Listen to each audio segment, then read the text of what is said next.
Me pinté el pelo azul para que mi jefe dejara de culparme por los pelos en la comida de los clientes. Trabajaba en un restaurante familiar llamado Mel's Kitchen, donde el dueño, Raúl, estaba absolutamente convencido de que cada pelo que encontraban en la comida era mío. No importaba que tuviéramos como 8 empleados más con el pelo castaño igual que el mío. No. Según Raúl, yo era la que perdía el pelo. La primera vez que pasó, una señora encontró un pelo castaño largo en sus panqueques. Raúl se me acercó de inmediato delante de toda la cocina y me dijo: «Lucía, tienes que usar una redecilla o estás despedida». Yo pensaba, bueno, da igual. Así que empecé a usar la ridícula redecilla en cada turno.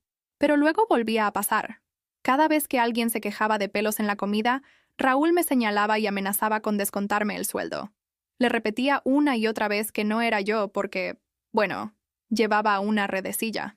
Pero él solo negaba con la cabeza y decía que estaba siendo descuidada. Los demás camareros empezaron a mirarme raro, como si fuera una especie de infractora de salud. El punto álgido llegó un sábado por la mañana. Con prisas, un hombre de negocios pidió huevos Benedict y se encontró no con uno, sino con 3 pelos castaños enredados en su salsa holandesa. Estaba furioso y amenazó con llamar a sanidad. Raúl irrumpió en la cocina, con la cara roja y sudorosa, y me gritó delante de todos: «Lucía, se acabó. Una queja más por el pelo y te vas».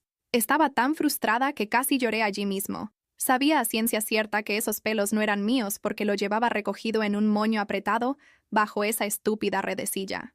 Pero Raúl no se daba cuenta. Fue entonces cuando noté algo que me llenó de furia. Esperanza, una de las cocineras, estaba de pie justo detrás de la parrilla con su larga melena castaña completamente suelta, sin ni siquiera una coleta a la vista. No llevaba ningún tipo de protección para el pelo. Pero aquí está el truco. Raúl no le dirigió la palabra porque era su sobrina. Esa noche fui a CVS y compré el tinte azul más brillante que encontré, como un azul eléctrico, de esos que gritan «mírame», desde el otro lado de la habitación. Me teñí toda la cabeza en el pequeño baño de mi apartamento, dejando manchas azules por todo el lavabo y probablemente en mi depósito de seguridad. El lunes por la mañana llegué al trabajo con cara de punk. Raúl me miró con extrañeza, pero no dijo nada. Me puse la redecilla como siempre y me puse a trabajar. A eso de la hora del almuerzo, una pareja de ancianos pidió el pastel de carne especial. 10 minutos después me llamaron y allí estaba, una larga melena castaña sobre el puré de papas. Yo observé. Y ahí estaba, un largo mechón de cabello castaño sobre el puré de papas. Yo solo observé. Mi corazón se disparó, pero no de nerviosismo. Era adrenalina pura, del tipo que sientes cuando finalmente tienes la prueba que esperabas desde hace meses. Por primera vez desde que me pinté el cabello de azul, tenía evidencia concreta, irrefutable, de que nunca habían sido mis cabellos en las comidas. Miré a la pareja de ancianos que esperaba una solución. La señora tenía cara de asco, empujando el plato hacia un lado. El marido movía la cabeza, claramente decepcionado. Normalmente, llamaría a Raúl discretamente.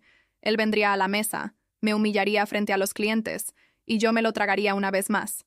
Pero hoy sería diferente. Sentí que mis manos temblaban, no de miedo, sino de expectativa. Tomé el plato con cuidado, como si fuera una evidencia criminal preciosa, porque era exactamente eso lo que representaba. La prueba de mi inocencia y de la hipocresía sistemática que había estado sufriendo. Caminé lentamente hacia el mostrador, donde Raúl estaba revisando algunos pedidos. Me di cuenta de que los otros empleados notaron algo diferente en mi postura. Dolores, la mesera más antigua, me miró con curiosidad. Miguel, el cocinero, levantó la cabeza de la parrilla. ¿Y Esperanza? Esperanza estaba ahí, trabajando en la plancha con sus cabellos castaños sueltos balanceándose libremente, sin ninguna preocupación por la higiene. Ni siquiera se dio cuenta de lo que estaba a punto de suceder. Respiré profundo, sintiendo el peso del momento. Meses de humillación pública, meses de ser tratada como una empleada problemática, meses de tener mi competencia cuestionada por algo que jamás había hecho. Todo eso estaba a punto de terminar. Me detuve justo en el centro del salón, donde todos los clientes podían verme y oírme. El restaurante estaba lleno para el almuerzo del lunes. Perfecto. Más testigos. Mejor. «Raúl», grité, con voz calmada pero lo suficientemente alta para que la mitad de los clientes oyera. «Necesito que vengas aquí a resolver uno más de mis problemas con cabello en la comida». Se acercó con esa confianza arrogante de siempre, ya preparando el discurso de siempre.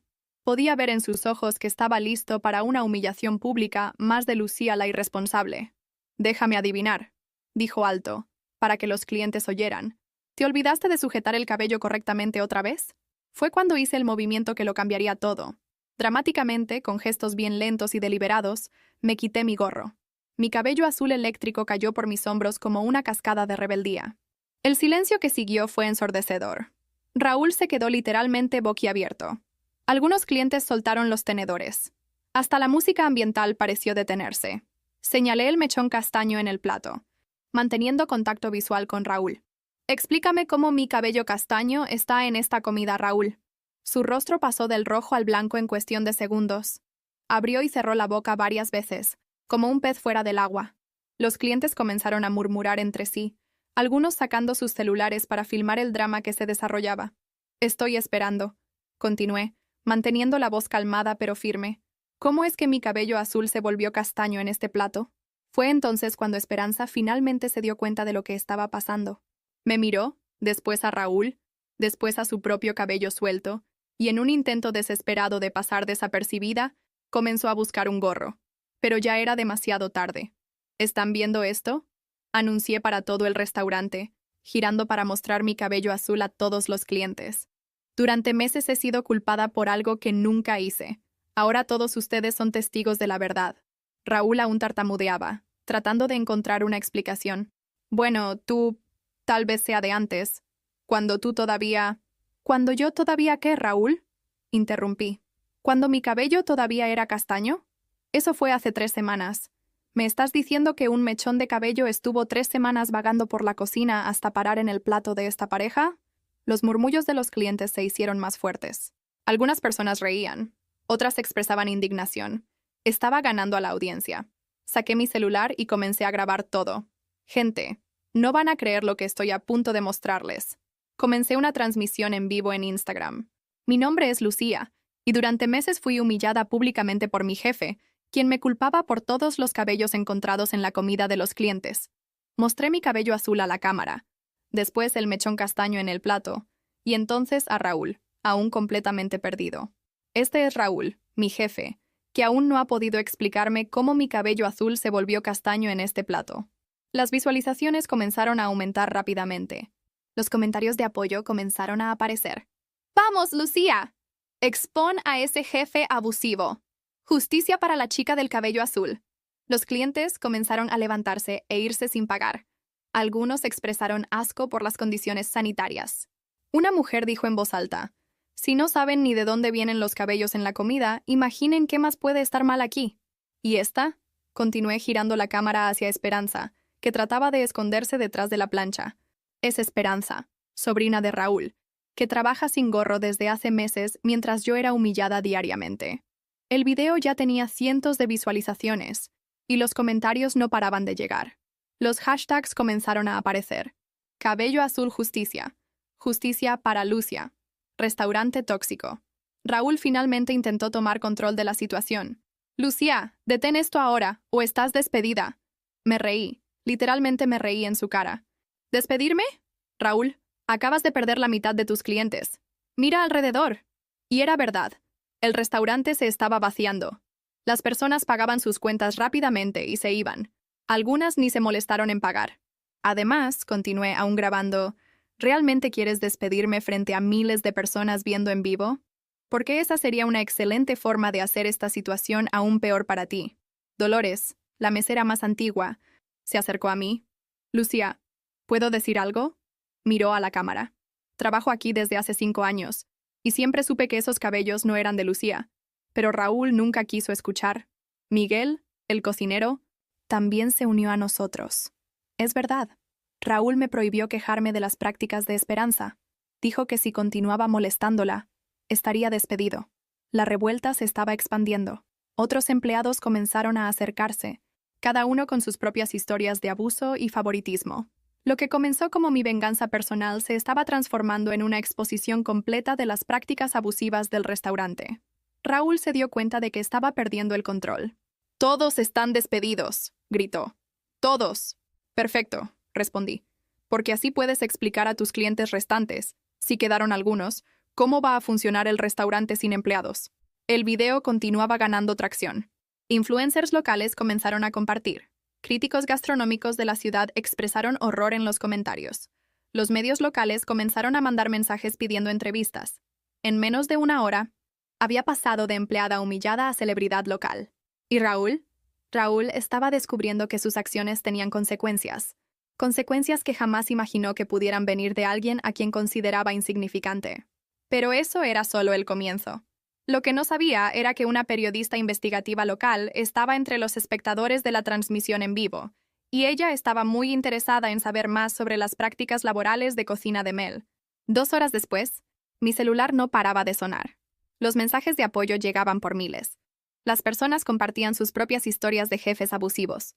El video se había vuelto viral no solo localmente, sino nacionalmente.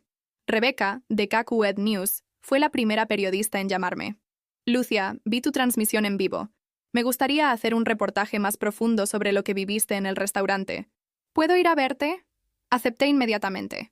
Ya no se trataba solo de mí, se trataba de todos los empleados que sufren abuso silencioso todos los días. Nos encontramos en un café cerca de mi casa. Rebecca tenía ese aire serio de periodista investigativa, pero también una gentileza genuina que me hizo sentir cómoda para contarlo todo. Háblame sobre el patrón de comportamiento, dijo grabando nuestra conversación. ¿Siempre era así con los otros empleados? Siempre, respondí. Pero conmigo era peor porque cuestionaba. Raúl odiaba cuando trataba de defenderme. Había días en que me humillaba frente a los clientes solo para mostrar quién mandaba. Le mostré meses de documentación que había guardado. Mensajes de texto donde Raúl me amenazaba con descontar del salario. Fotos de cuando llegaba a casa llorando después de un día especialmente difícil. Incluso algunas grabaciones de audio que había hecho discretamente durante las humillaciones. ¿Sabías que esto podría traer problemas legales para él? Preguntó Rebecca, hojeando mis notas. Sospechaba, pero no sabía qué hacer. Necesito el empleo, ¿sabes? O necesitaba. Ahora no sé ni si todavía tengo trabajo. Rebecca se rió. Por lo que vi en el video, creo que esa es la menor de tus preocupaciones ahora. Me contó que ya había entrevistado a 3 ex empleados del restaurante que confirmaron el patrón de abuso. Todos tenían historias similares: favoritismo para Esperanza, humillación pública para quien cuestionara y amenazas constantes de despido. Hay más, dijo. Recibí una denuncia anónima de que el restaurante tiene problemas serios con la vigilancia sanitaria. Aparentemente no es solo el asunto de los cabellos. Mi estómago se revolvió. ¿Qué tipo de problemas? Temperatura inadecuada de alimentos, registros de limpieza falsificados, equipos de seguridad en pésimo estado. La persona que me contactó dice que Raúl instruía a los empleados a mentir durante las inspecciones. Eso me hizo recordar varias situaciones extrañas que había presenciado. Veces en que Raúl apresuradamente limpiaba el área de la cocina cuando llegaba alguien de afuera. Veces en que me pedía guardar ciertas cosas en el congelador solo por hoy. Puedo darte más detalles sobre eso, dije. Documenté algunas cosas que parecían extrañas, pero en ese momento no sabía que eran tan graves. Rebecca sonrió. Lucia, puede que no te des cuenta, pero construiste un caso sólido contra tu ex jefe. Esto va mucho más allá de un video viral. Al día siguiente, el reportaje salió al aire. Era una investigación de 15 minutos sobre prácticas abusivas en restaurantes familiares, usando Cocina de Mel como caso de estudio. Testimonios de ex empleados, análisis de especialistas en derecho laboral e incluso una entrevista con un inspector de vigilancia sanitaria explicando los riesgos de las prácticas que había documentado. Raúl intentó hacer control de daños, dando una entrevista desastrosa donde llamó a todo malentendido y dijo que yo era una empleada problemática que distorsionó la situación. Pero las evidencias eran abrumadoras. Lo más increíble fue la reacción del público. Las personas comenzaron a cancelar reservas, los proveedores cancelaron contratos, e incluso el centro comercial donde estaba ubicado el restaurante emitió una nota diciendo que estaban evaluando la situación. Esperanza también intentó defenderse en las redes sociales, publicando un video donde lloraba y decía que nunca quiso perjudicar a nadie. Pero los comentarios fueron devastadores. Las personas no estaban interesadas en disculpas. Querían responsabilización. Fue cuando recibí la llamada que lo cambiaría todo. La doctora Patricia, una abogada especializada en derecho laboral, había visto el reportaje y quería conversar conmigo. Lucía, tienes un caso muy fuerte para acoso moral, discriminación y creación de ambiente laboral hostil, dijo durante nuestra consulta. Con las evidencias que tienes, especialmente las grabaciones y los testimonios de los colegas, este puede ser un caso ejemplar. ¿Ejemplar cómo? Pregunté. Del tipo que cambia legislación. Del tipo que hace que otros empleadores piensen 2 veces antes de tratar a los empleados como Raúl te trató. Esa misma semana, protocolizamos el proceso. La repercusión fue inmediata. Organizaciones de derechos laborales se pusieron en contacto ofreciendo apoyo. Las universidades querían estudiar el caso. Incluso políticos comenzaron a usar mi historia en discursos sobre reforma en las leyes laborales. Raúl, desesperado, intentó llamarme varias veces. Dejó mensajes en mi celular suplicando resolver esto sin abogados. Pero yo no estaba interesada en negociaciones. La presión sobre él aumentó cuando la vigilancia sanitaria hizo una inspección sorpresa. Encontraron exactamente lo que Rebeca había denunciado: múltiples infracciones, registros falsificados y Esperanza trabajando sin equipos de protección. El restaurante fue temporalmente cerrado y las multas fueron pesadas. Raúl no pudo explicar a los inspectores por qué solo yo estaba obligada a usar equipos de protección, mientras otros empleados, especialmente Esperanza, tenían reglas diferentes. Cocina de Mel se convirtió en sinónimo de mala administración y abuso laboral. Se crearon memes. Los estudiantes de administración usaban el caso como ejemplo de lo que no hacer. El restaurante, que antes era un punto de referencia en el barrio, ahora era un símbolo de todo lo que estaba mal con el tratamiento de empleados en pequeños negocios. Pero para mí, la mayor satisfacción llegó cuando recibí un mensaje de una joven de otra ciudad. Lucia, vi tu historia y decidí denunciar a mi jefe que hace cosas similares. Gracias por darme valor. De eso se trataba todo desde siempre. No era sobre venganza. Era sobre dignidad. Era sobre mostrar que personas como Raúl no pueden continuar abusando de empleados solo porque creen que pueden. 6 meses después, estaba en el tribunal. El ambiente era solemne, diferente del caos de ese día en el restaurante. Raúl estaba sentado en la mesa de la defensa, visiblemente abatido. Ya no era el hombre arrogante que me humillaba públicamente. La doctora Patricia presentó nuestro caso meticulosamente. Las grabaciones virales, los testimonios de los colegas, la cobertura mediática, todo formaba un cuadro claro de abuso sistemático. Su señoría, dijo, este no es apenas un caso de conflicto laboral, es sobre cómo un ambiente laboral tóxico puede devastar la vida de una persona y cómo pequeños negocios pueden abusar de empleados vulnerables. La defensa de Raúl intentó argumentar que fueron malentendidos y que mi reacción fue desproporcionada. Pero cuando mi abogado presentó las evidencias, meses de documentación, testimonios de múltiples empleados e incluso el informe de la vigilancia sanitaria, quedó claro que no había forma de negar el patrón de abuso. El juez fue directo.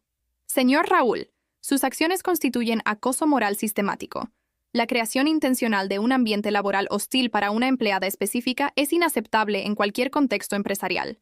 Gané el proceso.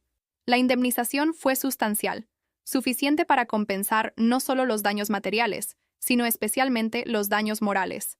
El juez citó específicamente el caso como ejemplo de cómo comportamientos aparentemente pequeños pueden tener impactos devastadores en la vida de los empleados. Raúl fue forzado a vender su casa para pagar la indemnización y las multas de la vigilancia sanitaria. El restaurante nunca más reabrió. Esperanza consiguió empleo en otro lugar, pero su reputación también fue manchada por la asociación con el caso. Pero la victoria legal fue solo parte de la historia. Lo que realmente importaba era lo que hice con ella. Usé parte de la indemnización para realizar un sueño que ni sabía que tenía: abrir mi propio negocio. Cabello Azul Snacks comenzó como un food truck simple, pero se convirtió en un éxito instantáneo. No era solo porque me había vuelto famosa, aunque eso ayudó. Era porque realmente me importaba cada detalle. Cada empleado era tratado con respeto. Cada cliente recibía no solo buena comida, sino también un ambiente donde se sentían bienvenidos. Contraté a Dolores, Miguel y otros ex empleados de Cocina de Mel. Creamos un ambiente laboral donde nadie tenía miedo de dar opiniones, donde todos usaban los mismos equipos de protección, donde no existía favoritismo. Nunca pensé que trabajar pudiera ser así, me dijo Dolores un día, mientras limpiábamos el food truck al final del turno. Sin miedo, sin tensión constante. El food truck se convirtió en más que un negocio. Se volvió símbolo. Las personas venían no solo por la comida, sino por lo que representábamos. Empleados de otros restaurantes pasaban para contar sus propias historias de abuso y pedir consejos. Comencé a dar conferencias sobre derechos laborales en escuelas de gastronomía y administración. Siempre comenzaba contando mi historia, mostrando cómo una situación aparentemente simple, cabello en la comida, puede ocultar años de abuso sistemático. La dignidad en el trabajo no es un lujo, decía a las audiencias. Es un derecho básico, y cuando ese derecho es violado, tenemos que tener valor para defendernos. Las universidades comenzaron a usar mi caso como estudio. No solo sobre derechos laborales, sino sobre cómo las redes sociales pueden ser usadas para exponer injusticias y crear cambios reales. Un año después de la victoria judicial, recibí un email que me hizo llorar. Era de una joven llamada Paloma, que trabajaba en un restaurante en otro estado. Lucía, mi jefe me hacía cosas similares. Me culpaba por problemas que no eran míos. Me humillaba frente a los clientes. Después de ver tu historia, grabé algunas situaciones y también lo procesé. Gané. Quería agradecerte por darme valor para no aceptar ese tratamiento. Adjunta al email estaba una foto. Paloma sonreía frente a su propio food truck, con un gran adhesivo en el costado que decía «Inspirado por Lucía del cabello azul». Esa fue la verdadera victoria. No fue el dinero de la indemnización o la fama momentánea. Fue saber que mi historia había inspirado a otras personas a no aceptar tratamiento abusivo. Volví al lugar donde estaba Cocina de Mel algunas veces. Ahora era una tienda de ropa exitosa. La nueva propietaria, una mujer adorable llamada Esperanza, puso una pequeña placa en el lugar. Aquí nació la revolución del cabello azul. Lucía. Gracias por enseñarnos sobre dignidad en el trabajo. Raúl. Supe por casualidad que estaba trabajando como mesero en una ciudad vecina. Alguien dijo que había cambiado, que trataba a los colegas con respeto. Parte de mí se alegró por eso. Nunca quise destruir su vida. Solo quería que entendiera que sus acciones tenían consecuencias. Esperanza también aprendió algunas lecciones. Me buscó un día, casi 2 años después de que todo hubiera pasado. Vino al food truck y pidió conversar. Lucía, sé que no tengo derecho a pedir disculpas después de tanto tiempo, dijo, con los ojos llenos de lágrimas. Pero necesitaba decirte que todo fue culpa mía. Sabía que esos cabellos eran míos, pero dejé que te culparan porque era más fácil. Podría haber sido cruel. Podría haber dicho cosas que la lastimaran, pero me di cuenta de que guardar rabia no me llevaría a ningún lado. Esperanza, lo que importa es que aprendiste, y que esto nunca más pase con nadie. Asintió y se alejó. Nunca más la vi, pero supe que se convirtió en una defensora de los derechos de los trabajadores en la empresa donde trabajaba. 5 años después, Cabello Azul Snacks se había convertido en una pequeña cadena de food trucks. Aún me pintaba el cabello de azul. Se había convertido en mi marca registrada, pero también se había convertido en un símbolo de resistencia y dignidad. Recibí un premio de la Cámara de Comercio local por emprendimiento social. En el discurso hablé sobre cómo una situación de abuso se había transformado en oportunidad de crecimiento. A veces las peores experiencias nos preparan para las mejores oportunidades. Dije a la audiencia, no dejen que nadie los disminuya. No acepten tratamiento abusivo. Y recuerden, a veces, todo lo que necesitamos es valor para mostrar quiénes realmente somos. Terminé el discurso quitándome una liga del cabello y dejando que mis mechones azules cayeran por mis hombros. La audiencia explotó en aplausos. Después de la ceremonia, una joven se acercó. Tenía cabello rosa y ojos determinados. Lucía, mi nombre es Camila. Trabajo en una empresa donde mi jefe me trata mal. Después de escuchar tu historia, decidí que no voy a aceptar más esto. Sonreí y le di mi tarjeta. Cualquier cosa que necesites, llámame. Nadie merece ser tratado como yo fui tratada. Apretó mi mano y dijo, gracias por enseñarnos que podemos ser más fuertes de lo que pensamos. Volví a casa esa noche pensando en cómo la vida puede ser sorprendente. Hace 6 años era una empleada asustada que aceptaba humillación porque necesitaba el empleo. Hoy era una empresaria respetada que usaba su plataforma para defender a otros. Todo comenzó con una decisión simple: pintarme el cabello de azul. Pero en realidad fue mucho más que eso. Fue decidir que merecía ser tratada con dignidad. Fue elegir luchar por mí misma cuando nadie más lo haría. Y si pudiera regresar en el tiempo y hablar con esa Lucía asustada en el baño del apartamento, mezclando tinta azul, le diría, hazlo, píntate ese cabello.